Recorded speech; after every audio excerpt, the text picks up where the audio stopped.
घर के 67 साल के मुखिया संस्कृत में मंत्रोच्चार भी करते हैं, जिसकी लय करीब करीब बांग्ला जैसी ही है। घर में सबसे बड़ी बेटी लबी 26 साल की है, जो एक कंपनी में जूनियर एचआर एग्जीक्यूटिव है। घर से निकलते ही सबसे पहले तिलक मिटा देती है, बिंदी तो लगाती ही नहीं है। मेन रोड पर आते ही रिक्शे वाले को भाईजान कहकर पुकारती है। ढाका के काजीपारा में एक ब्राह्मण परिवार रहता है, पीढ़ियों से यही है। 14 सदस्य हैं। सिर्फ 700 स्क्वायर फीट के इस 2 मंजिला मकान तक पहुंचने के लिए मेन रोड से 30 मीटर लंबी तंग गली है, जिसमें 3 जगह बीप टंगा रहता है। सुबह काम पर निकलने से पहले सभी लोग घर के अंदर कोने में बने छोटे से मंदिर में तिलक लगाते हैं। पूरा दिन बस इस कोशिश में लगे रहते हैं कि अजनबी लोगों का ये पता ना चल सके कि वह हिंदू हैं।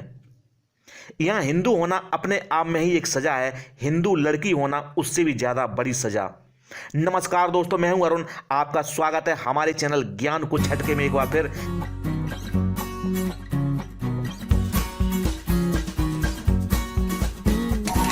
ज्ञान को झटके में हम लाते हैं ऐसी न्यूज जिसे सुनकर आप बन सकते हैं ज्ञानी। आज के ज्ञान में कहानी बांग्लादेशी हिंदुओं की। तो देर किस बात की, कीजिए हमारे चैनल को लाइक और सब्सक्राइब और जानिए आखिर में हिंदू युवा हर हाल में क्यों छोड़ना चाहता है बांग्लादेश की कहानी को। दोस्तों, 2023 के सरकारी आंकड़े बताते हैं कि देश भर में 66 हिंदू लड़कियों से दुष्कर्म हुआ और 333 महिलाओं को जबरन बीफ खिलाया गया। ये सिर्फ दर्ज हुए मामले हैं। बांग्लादेश माइनॉरिटी कमीशन की स्टडी के अनुसार अल्पसंख्यकों पर धर्म के नाम पर होने वाले अपराध के 80% से ज्यादा मामले पुलिस तक पहुंच नहीं पाते। पहुंच भी जाएं तो कोर्ट के बाहर ही निपटा दिए जाते हैं। ढाका यूनिवर्सिटी में एक जगह है जगन्नाथ हॉल। यहाँ हॉस्टल है जो सिर्फ गैर मुस्लिम छात्रों को अलॉट होता है। आंगन में 40 फीट ऊंचा से मंदिर है, तालाब है, एक छोटे से कमरे में इस्कॉन मंदिर है। यह जगह बांग्लादेश में हिंदुओं के लिए सबसे सुरक्षित जगह मानी जाती है। यहाँ उन 100 महान लोगों की प्रतिमाएं हैं जो 1971 में पाकिस्तानी फौज के अत्याचार के खिलाफ आज़ादी के संघर्ष में कूद गए थे।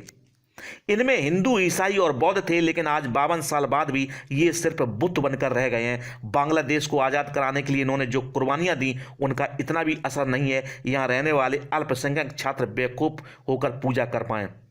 2021 में छात्रों ने मिलकर यहाँ सरस्वती पूजा का आयोजन किया था। अच्छी बात यह है कि इसमें मुस्लिम छात्र भी शामिल थे, लेकिन इसी यूनिवर्सिटी के मुस्लिम छात्रों के एक धड़े ने हमला कर दिया।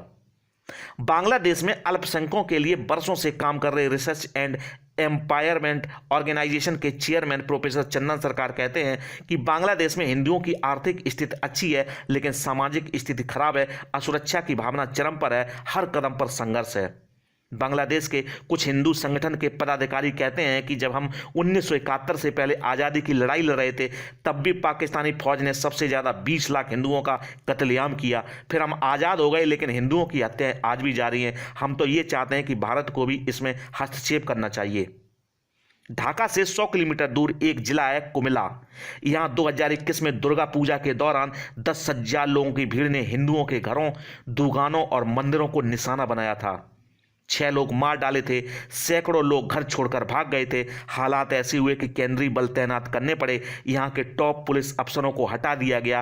फिर 2022 में नौरियाल जिले में दुर्गा पूजा के दौरान इसी पैटर्न पर हिंसा हुई। सैकड़ों लोगों को घर छोड़ना पड़ा। बाद में यहाँ के पुलिस चीफ को भी हटा दिया गया। बांग्लादेश की मीडिया में हिंसा की खबरें छपी, लेकिन ये बात नहीं बताई गई कि इन दोनों जिलों के पुलिस चीफ हिंदू थे। उनके कार्यकाल पर सांप्रदायिक हिंसा के सबसे ज्यादा मामलों का धब्बा लगा।